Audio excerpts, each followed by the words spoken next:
top stories tonight in Wine News. President Ferdinand Marcos Jr. assures exemplary civil servants of continued government support to improve their welfare. Presidential sister Senator Amy Marcos reveals that she received an information that all requests for DSWD's AKAP program should be coursed through the office of House Speaker Martin Romualdez. The National Capital Region Police Office orders the dismissal from service of 10 police officers involved in a raid on a condominium in Parañaque targeting Chinese nationals.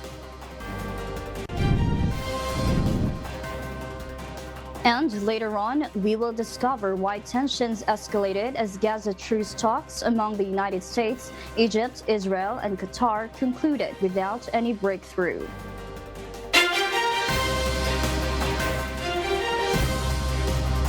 Good evening, Philippines and the world. Today is Wednesday, February 14, 2024. Join us in the next hour as we deliver today's top stories around the Philippines and in other parts of the world. I am Elsie Marcos. We are also seen in 1,935 satellite monitoring centers nationwide and via live streaming worldwide through the UNTV News and Rescue social media channels. I am Marvi Delfin. First in the news. President Ferdinand Marcos Jr. recognized the individuals and groups who contributed programs or initiatives that served as inspiration and uplifted the lives of Filipinos. Even those who acted during the COVID-19 pandemic were honored by President Marcos. Nel Maribojoc reports. President Ferdinand Marcos Jr. assured exemplary civil servants on Wednesday, February 14, of continued government support to improve their welfare. PBBM made the remark during the Civil Service Commission's or CSC Honor Awards program, which recognizes public service exemplars who have displayed outstanding work performance and ethical behavior. In Bagong Pilipinas, we want to increase their tribe, in line with our efforts to build a resilient government driven by agile and future-ready civil servants. This government will always support efforts that will improve your welfare. Recognizing the Dangal ng Bayan awardees, he said they have proven that they can exercise the highest standards of work ethics even in the face of risk or temptations and became examples of commitment to public interest, professionalism, and responsiveness to the public. President Marcos also recognized the accomplishments of the lead contact tracing team from the city government of Baguio. We recognize the accomplishments of the lead contact tracing team from the city government of Baguio. Major Benji Magalong is here to join us for these festivities. They have introduced an effective and efficient contact tracing system. Awards given out by the President were the 2023 Civil Service Commission Pag-asa Award, 2023 Dangal ng Bayan Award, the 2023 Presidential Lingkod ng Bayan Award, and the Presidential Medal of Merit. These awards were conferred to an individual or group of individuals for exceptional or extraordinary contributions with nationwide impact on public interest, security, and patrimony. Nel Maribojoc, UNTV News and Rescue, we serve the people, we give glory to God. A lawmaker plans to conduct a separate probe into the so-called magical program for poor and low-income families. Senator Amy Marcos says it is important to talk about the Ayuda para sa Kapos Sakita or AKAP program of the Department of Social Welfare and Development or DSWD, which is being linked to the controversial People's Initiative. The presidential sister is baffled about the program, saying that it was not even mentioned during the budget hearings last year. Marcos defended the 2024 DSWD budget, being the chairperson of the Senate Committee on Social Justice, Welfare and Rural Development. May kukonsulta ko rin yung aking mga kasamahan kasi gusto ko rin malaman ano nangyari. Pero mukhang malabo talaga kasi mismo yung DSWD hindi alam ang nangyari. Tapos miski ang DBM, hindi alam kung paano sila magre-release samantalang walang IRR na maayos. The two leaders of the Senate and the House of Representatives have agreed to end the series of political bickering stemming from the two chambers' differences over charter change. Senate President Juan Miguel Mig Zubiri says he and House Speaker Martin Romualdez shook hands during the 100th birthday celebration of Chief Presidential Legal Counsel Juan Ponce Enrile in Malacanang today, February 14. The Senate leader says they agreed to set aside the issue and just work together in passing legislation. He adds they committed to meet again next week in a secondary meeting. Good news, nag-usap kami ni Speaker kanina, sabi po namin ay let's work professionally, tigil mo ng bangayan, and let's continue to work for the benefit of the administration para sa ating mga kababayan din. Hindi na maganda kung palagi po kami nagbabangayan, nag-aaway. It was Senator Ramon Bong Revilla who revealed first to the media that the two leaders shook hands during the event as he called for a ceasefire between the word war between several senators and congressmen. Siyempre, ako naiipit din ako dyan dahil ako yung chairman ng Lakas. Siyempre, presidente namin si Martin. And of course, I'm also a senator. Dito naman sa Senado, nagko-conflict. So let's just hope for the best na maayos na to. No? Dahil lang naapektuhan, hindi naman Senado, Kongreso, taong bayan. Health workers conducted a protest today in front of the office of the Department of Health, or DOH. They demand for their delayed health emergency allowance since the COVID-19 pandemic. The group also called on the government to stop charter change. Jed Neresina details why.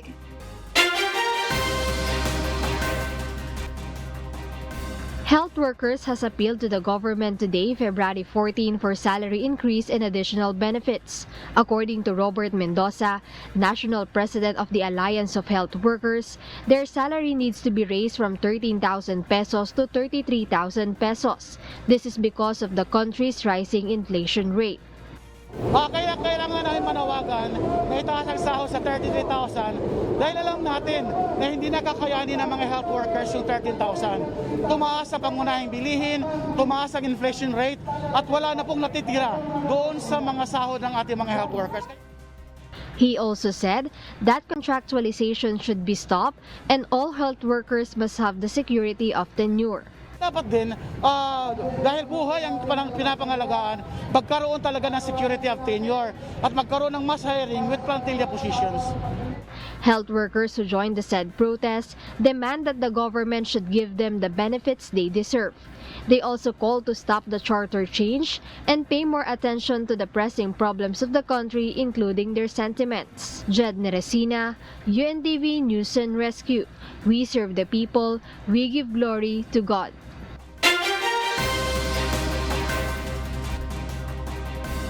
And for the news abroad, the annual inflation rate of the United Kingdom in January remains unchanged at 4%, according to the Office for National Statistics, or ONS. This after experts and analysts expected that the rate would rise from 4% to 4.1 or 4.2%, while the inflation rate remains lower than the Prime Minister Rishi Sunak's goal of 5% by the end of 2023.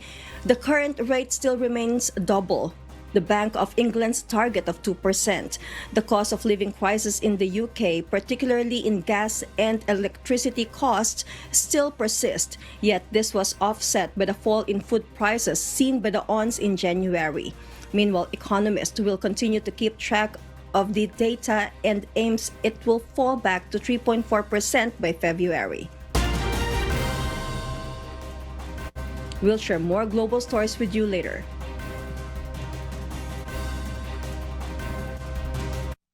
For those watching our live streaming on YouTube, please click the subscribe button you see on your screen and ring the bell for notification.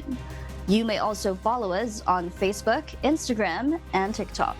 House Solons are appealing to senators to stop linking the Ayuda sa Kapos sa Kita or AKAP program of the Department of Social Welfare and Development or DSWD to gathering signatures for People's Initiative campaign to amend the 1987 Constitution.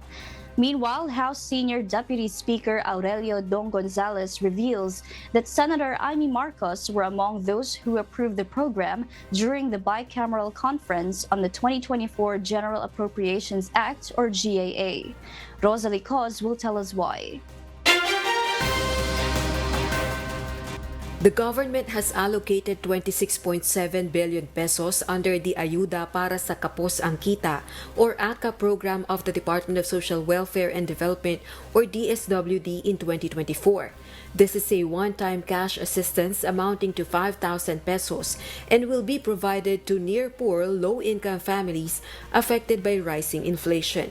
House Solons dismissed allegations linking the AKAP program to the People's Initiative to amend the 1987 Constitution.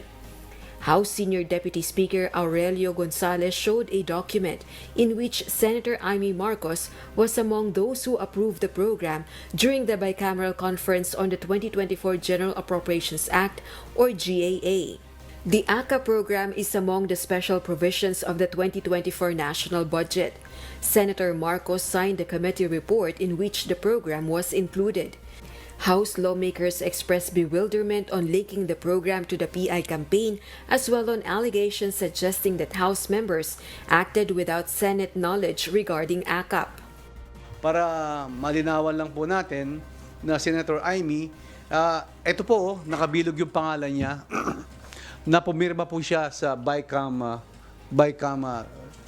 report. Sada po, tiningnan niya to, this 26.7 billion. Binilugan ko po yung pangalan niya na pumirma po. Ako, ayun po, nakapirma po ako dito. Si Congressman Gil, nakapirma rin dito. Ako, nakapirma. Lahat ng miyembro po ng BICAM conference, nakapirma po rito. But nowhere in the GAA does it specify that it's going to be used for PI. At I think I was also following the hearing, wala naman sinasabi yung DSWD na gagamitin nila sa PI yon. Bakit po pilit na binibigyang kulay yung mga ayuda ng gobyerno at pilit po na ikinokonekta dito sa People's Initiative? Ayuda po yan ng gobyerno. Di porket insertion po ito sa BICAM, ibig sabihin ay may masamang intention. I hope we can do away with putting malice to that. Additionally, DSWD has sole authority over the allocated funds as stated in the 2024 national budget. It is the DSWD that has sole authority over these funds. That is clear in the budget law. Clearly, it's very clear that the Speaker as no House member has no role in the implementation of the program and the release and spending of funds.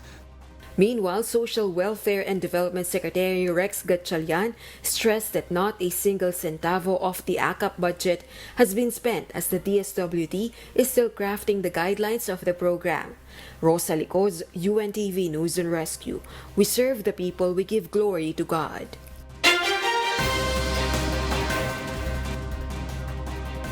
Senator Amy Marcos allegedly received information that all requests for the Department of Social Welfare and Development or DSWD's AKAP program should pass in the office of House Speaker Martin Romualdez. Meanwhile, Marcos said she would continue to investigate the issue of the People's Initiative despite calls to stop it. Dante Amento tells us why. Presidential sister Senator Amy Marcos revealed that she received an information last Friday, February 9, that all requests for Department of Social Welfare and Development or DSWD's AKAP program should be coursed through the office of House Speaker Martin Romualdez. Nasa text blast na sinasabi, idaan sa office ni Speaker lahat ng request ninyo para sa AKAP. The said program has a budget amounting to 26.7 billion pesos. But it allegedly did not undergo a thorough study compared to the Pantawid Pamilyang Pilipino program or 4Ps.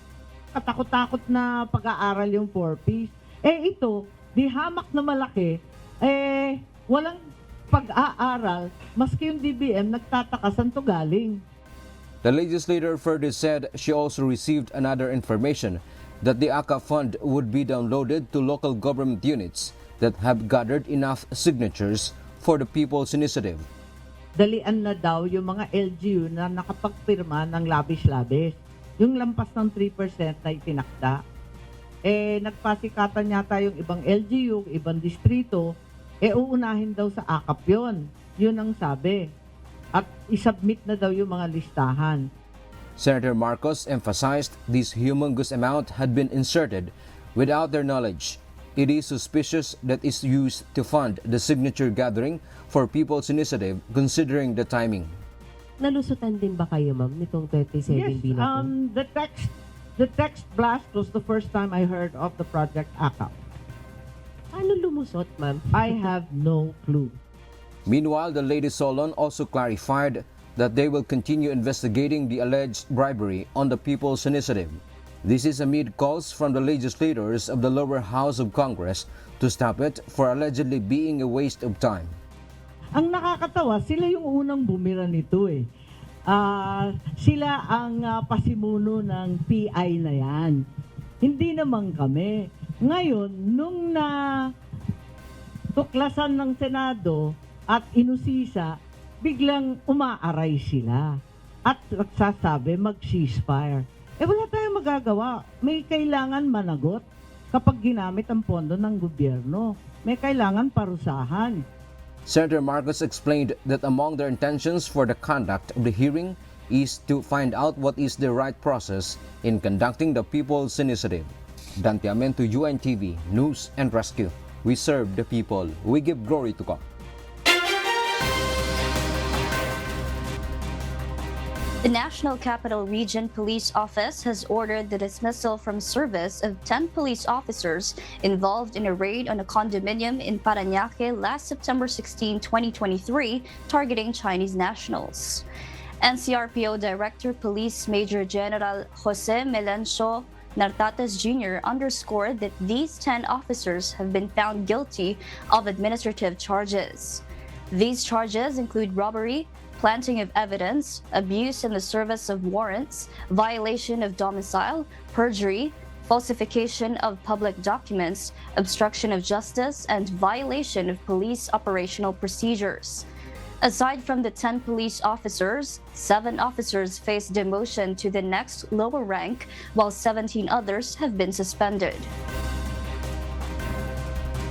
When you bring or talin mo yung mga ebidensya, pieces of evidence, physical evidence outside the premises that you have raided without the benefit of documenting it, you call it robbery. Nartates emphasized that during the operation, the implicated police personnel deliberately sought to pocket a staggering 27 million pesos, failing to include it in their inventory. The Department of Education, or DepEd, has swiftly ordered today, February 14, its field offices to conduct diagnostics in the light of reports regarding alleged data hacking of bank information, as well as sensitive data pertaining to students and teachers. This directive comes in the wake of a disturbing threat posted on social media platform X, purportedly from the hacker in question. The post claims the acquisition of over 750 gigabytes of data encompassing banking information, student records, teacher details, and more. DepEd spokesperson Undersecretary Michael Powa stressed that while there is as yet no verified report on the incident, the department remains vigilant and proactive. Coordination with the Department of Information and Communications Technology is ongoing, underscoring the seriousness with which the DepEd views the protection of sensitive information within its purview. The Land Transportation Office is optimistic that they will get supply of plastic cards from printing office of the government this February, as their remaining supply will no longer last until the end of February.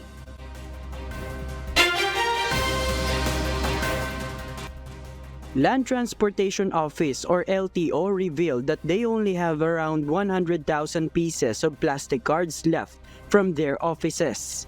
LTO Chief Assistant Secretary Vigor Mendoza estimates that this supply will no longer last until the end of February. As to date, motorists who are renewing their driver's licenses get paper type of driver's license in the Central Licensing Office of the LTO in Quezon City. Papel lang, temporary, kasi April pa daw ma-release yung sa plastic card. Sabi sir, balik na lang daw po kami sa April. April po kasi nakalagay sa releasing dito sir. Bali, update na lang po daw namin yun o kaya follow up. Dahil daw dun pa lang daw masusuplayan yung plastic card natin para sa lisensya. They were dismayed to get paper driver's license as they still need to go back to the LTO to get their driver's license card once it becomes available, which is a time-consuming for them. The best yung card kasi pwede mong ilagay sa wallet yun, no? Kaya kasi maliit lang. Ito malaki, papalaminate mo malaki, di ba?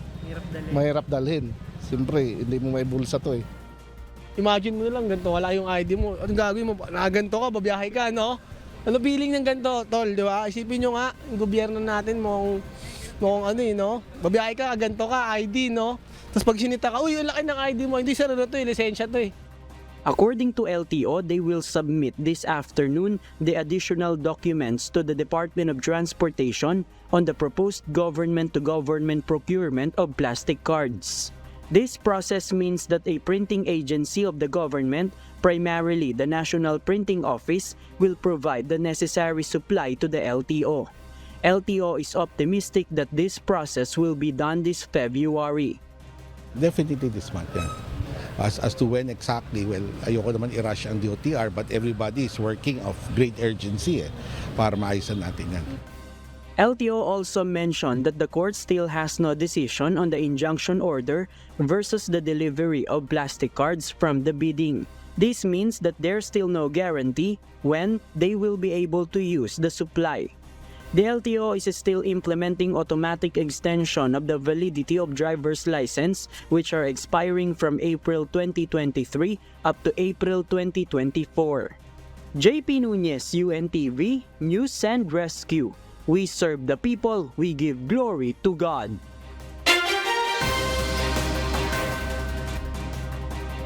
The Department of Justice has taken a decisive step forward in the case of the sinking of the MT Princess Empress in Nahuan Oriental Mindoro Sea waters on February 28, 2023.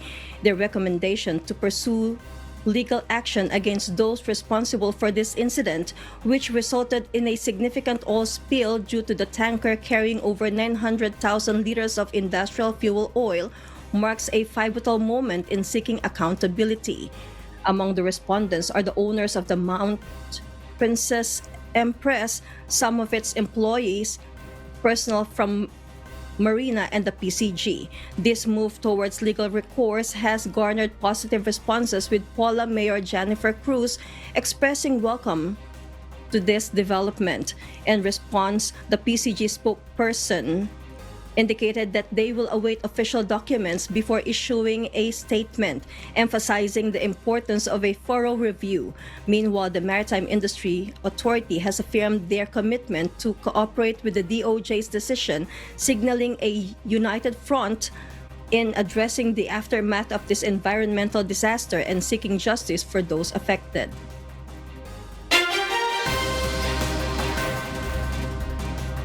And in other global news, stalled negotiations for a Gaza truce among key stakeholders, including the United States, Egypt, Israel, and Qatar, have left the region in a precarious state, intensifying fears as Rafah prepares for a potential Israeli assault. Dani Delieva tells us why. Despite diplomatic efforts in Cairo, including discussions involving Egyptian President Abdul Fattah el-Sisi, CIA Director William Burns, and Qatari Prime Minister Sheikh Mohammed bin Abdul Rahman bin Jassim Al Thani, no substantial progress was reported. The pressing concern remains as the planned Israeli ground assault on Rafah, a city now densely populated with over 1 million displaced Palestinians, exacerbates the already dire humanitarian situation. With makeshift shelters as their only refuge, the displaced population faces immense uncertainty and danger. Hamas, though not physically present at the talks, continues to await developments in Cairo, emphasizing the necessity for Israel to commit to halting hostilities and withdrawing its forces from Gaza. International attention has also turned to South Africa's appeal to the International Court of Justice regarding Israel's intentions in Rafah, highlighting the global apprehension about the potential escalation of violence and the urgent need to protect civilian lives. Meanwhile, U.S. President Joe Biden's efforts to broker a hostage deal seek to achieve a temporary ceasefire in Gaza, while also urging Israel to exercise restraint in its military actions, particularly in Rafah, and to prioritize the safety of civilians in any future operations. As tensions persist and the humanitarian crisis deepens, the international community remains on edge, hoping for a swift resolution to avoid further loss of life and suffering. Danny De Lieva, UNTV News and Rescue. We serve the people. We give glory to God.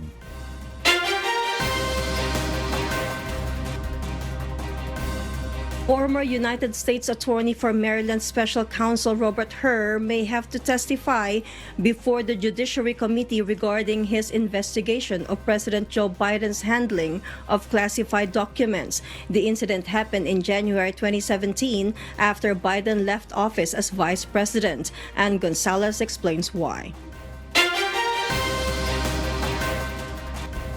Special Counsel Robert Hur caused an uproar last week when he published a report that found United States President Joe Biden willfully kept highly sensitive material after serving as Barack Obama's vice president until January 2017. It was also disclosed that the documents were not securely stored at his home in Delaware or at his Washington, D.C. office. While he did not charge Mr. Biden with a crime, he, however, described Biden to appear to a jury as a sympathetic, well-meaning elderly man with a poor memory, an astonishingly personal attack. This claim added further fuel to a political fire that is already burning around the president's seeming cognitive decline and frailty at 81 years of age, and still plans to seek another term in the White House, while his mental well-being could pose as a national security risk. Vice President Kamala Harris, on the other hand, called the report gratuitous, inaccurate, inappropriate, and clearly politically motivated. House Republicans are hoping that Hur can deliver his testimony to the Judiciary Committee regarding Biden's handling of the classified documents before February ends. Meanwhile, House Oversight Committee Chairman James Comer, who is leading the Biden impeachment move, had demanded that the Justice Department hand over the documents so it can be assessed by his team whether they were used to help Biden's influence peddling schemes. Ann Gonzalez, UNTV News and Rescue. We serve the people. We give glory to God.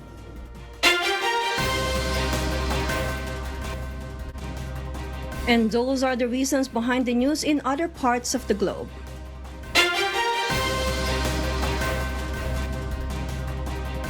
The country earns another Filipino centenarian as Chief Presidential Legal Counsel Juan Ponce Enrile marks his 100th birthday. Several senators attended his celebration at the Malacanang Palace together with President Ferdinand Marcos Jr., First Lady Liza Marcos, and former First Lady Imelda Marcos. JPE was born on February 14, 1924 in Gonzaga, Cagayan. In his political career spanning decades, Enrile served various titles such as an assemblyman in Cagayan, defense minister, justice secretary, congressman, and Senate president. He also became a controversial figure for his role during the martial law and EDSA People Power Revolution. Netizens also took to social media to greet JPE with some witty lines and memes.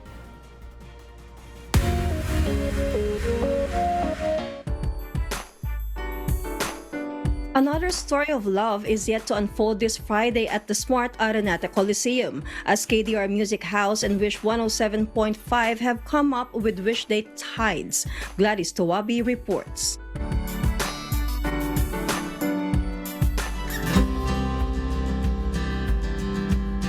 A tale of conquering challenges and the enduring power of love. KDR Music House and Wish 107.5 present Wish Day Tides. Start by Junjun Quintana and Mary Joy Apostol. And for the first time on Wish Day's big screen, Linel Navidad and Iana Suwalpong. Pag binili ko ba to? Are you open to have a date with me? Parang masyadong mabilis yung galawan. Actors Junjun and Mary Joy express excitement for their very first live acting.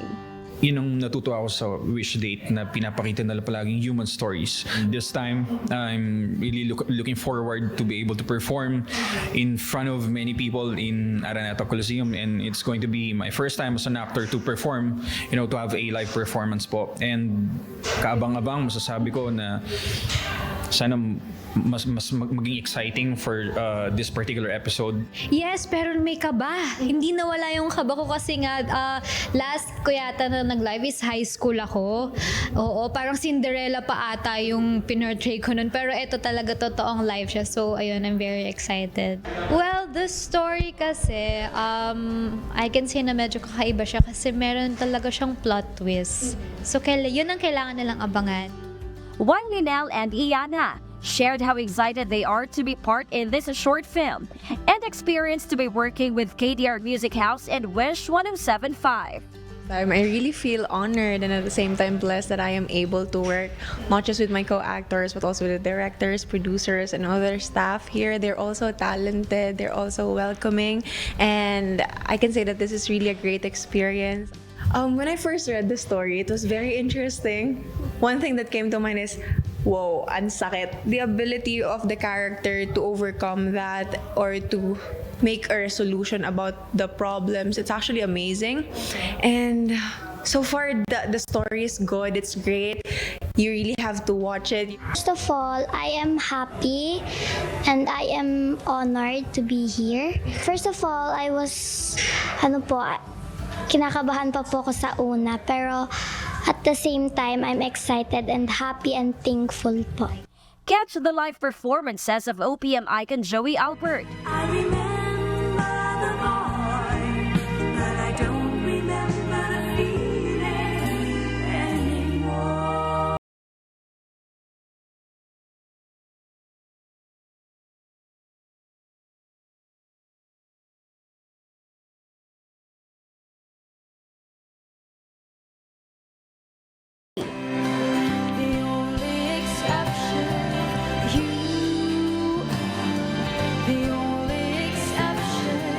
And 2023 P-Pop Indie Artist of the Year, SI.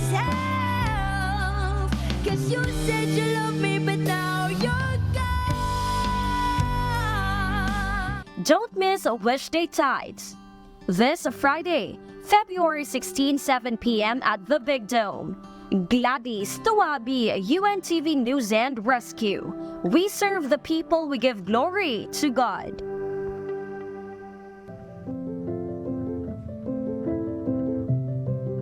Arkasang Bahay, as the world faces these trying times amid the various challenges and uncertainties, we are inviting everyone to join the global prayer for humanity from Monday to Friday, 9:30 p.m. Philippine time through the social media accounts of the Members Church of God International.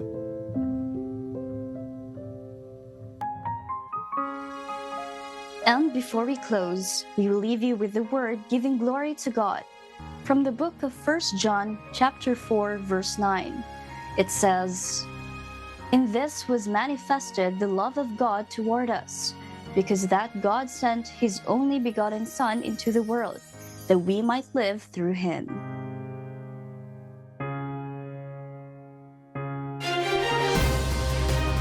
And those are the reasons behind the news February 14, 2024. Reasons we deliver to you as they unfold. I am Marvi Delfin, live from Australia. Because we need to know, we will always ask why. I am Elsie Marcos, live from Auckland, New Zealand. We serve the people, we give glory to God.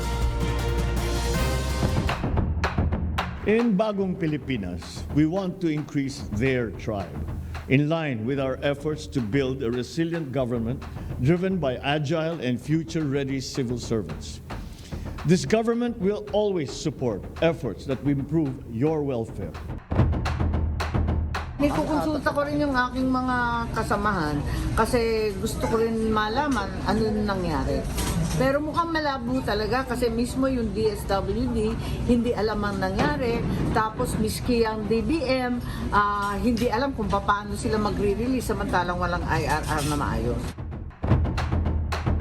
It is the DSWD that has sole authority over these funds. That is clear in the budget law. Clearly, it's very clear that the Speaker has no House member, has no role in the implementation of the program and the release and spending of funds. Yun ang natutuwa ako sa wish date na pinapakita nila palaging human stories. This time, I'm really looking forward to be able to perform in front of many people in Araneta Coliseum, and it's going to be my first time as an actor to perform, to have a live performance po. And kaabang-abang masasabi ko na sana mas maging exciting for this particular episode. I really feel honored and at the same time blessed that I am able to work not just with my co-actors but also with the directors, producers, and other staff here. They're also talented, they're also welcoming, and I can say that this is really a great experience.